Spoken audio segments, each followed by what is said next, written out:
झारखंड की राजधानी रांची में कल नोटों की जिस खदान का पता चला, आज उस काले धन की सुरंग का और छोर सामने आ चुका है। जिस कमरे में करीब 32 करोड़ कैश जमा था, उसकी चाबी किसके पास थी और किसके इशारे पर नोटों से भरी अलमारी का ताला खुलता था, आज इससे जुड़ा बहुत बड़ा खुलासा हुआ है। आज हम आपको बताएंगे काले धन का ये कुआं कितना गहरा था, कैश लोग का ये जाल कहां तक फैला था, नोटों के इस पहाड़ के पीछे कितने किरदार छिपे हैं और करीब 36 घंटे की छापेमारी में क्या क्या पता चला। मगर इन तमाम सवालों के जवाब सुनने से पहले ये जान लीजिए कि इस केस में अपडेट क्या है। आपको बता दें कि झारखंड सरकार के मंत्री आलमगीर के जिस पीए संजीव लाल और उसके नौकर जहांगीर आलम के घर से कल 500 की सैकड़ों गड्डियां निकली। आज उन दोनों को गिरफ्तार कर कोर्ट में पेश किया गया, जहां से उन्हें 6 दिन तक ईडी की रिमांड में भेज दिया गया। अब 13 मई तक संजीव लाल और जहांगीर आलम ईडी के सवालों का सामना करेंगे।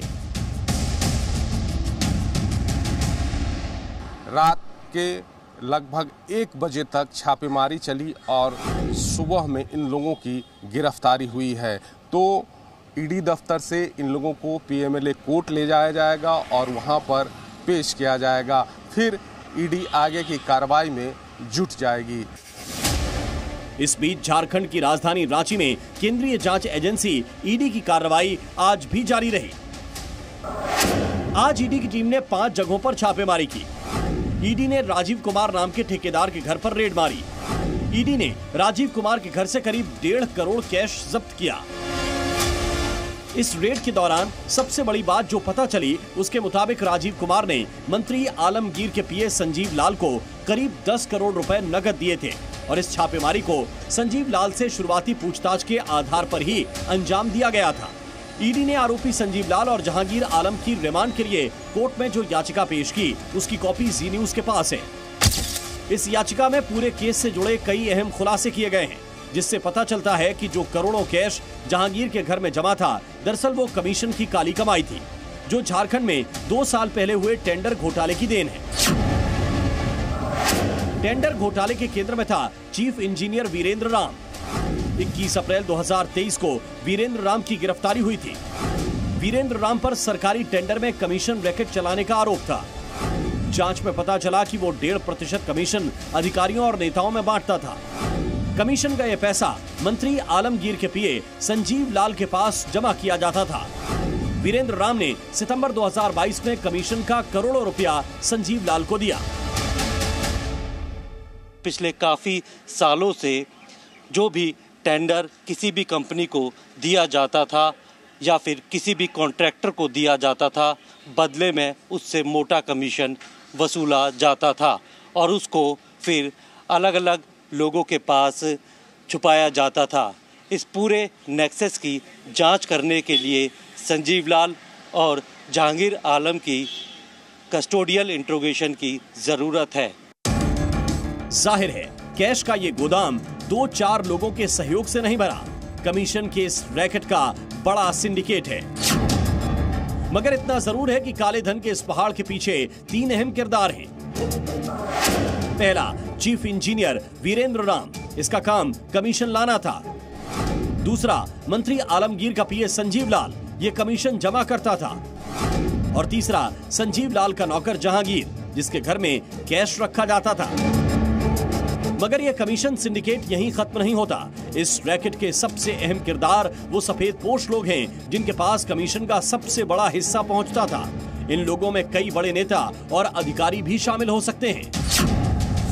ईडी ने भी आरोपियों की रिमांड एप्लीकेशन में कोर्ट में दलील दी है कि एक कर्मचारी के घर इतनी बड़ी रकम का मिलना मामूली बात नहीं है। इस कैश का कनेक्शन कई सफेद पोशों तक हो सकता है, जिन तक पहुंचने के लिए आरोपियों से पूछताछ जरूरी है। जाहिर है एक कमरे से जो कैश मिला है वो इस पूरे काले धन का छोटा सा हिस्सा हो। मुमकिन है कि भ्रष्टाचार का ये जाल दूर तक फैला हो, क्योंकि अभी भी करप्शन की खान से नोट निकलने बंद नहीं हुए।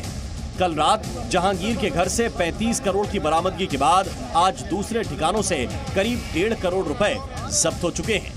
रांची से धीरज ठाकुर और दिल्ली से प्रमोद शर्मा के साथ ब्यूरो रिपोर्ट जी मीडिया। और आइए अब आपको कमीशन के इस काले सिंडिकेट की पूरी कहानी सिलसिलेवार ढंग से बताते हैं, कैसे एक एक कर इस मामले की कड़ी जुड़ती गई और कलई खुलती गई। जरा समझिए।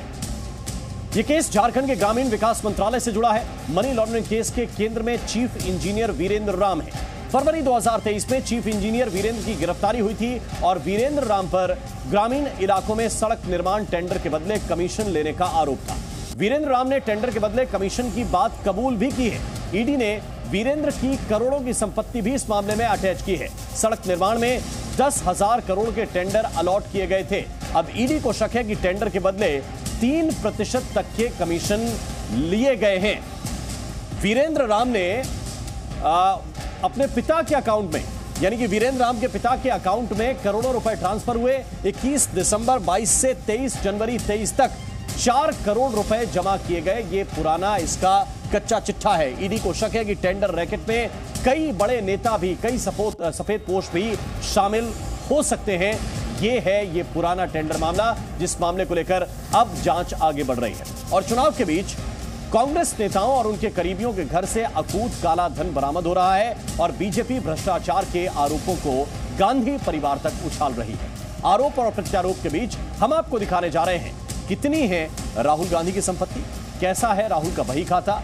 जो राहुल गांधी ने रायबरेली में अपने नामांकन पर घोषणा की है, उसके मुताबिक राहुल के पास कितनी संपत्ति है, जरा ये आप जानिए। हम आपको फटाफट बताते हैं। चल संपत्ति राहुल गांधी की है 9 करोड़ 24 लाख, अचल संपत्ति है 11 करोड़ 15 लाख, कैश उनके पास है 55,000, ज्वेलरी है 4 लाख 20 हजार की, बैंक सेविंग्स है 26 लाख 25 हजार के, बॉन्ड और फंड है तकरीबन 8 करोड़ 30 लाख के, पोस्ट ऑफिस की सेविंग है 61 लाख 52 हजार और लोन है 49 लाख 79 हजार। उनके पास कोई वाहन नहीं है, उनके पास कोई हथियार नहीं है।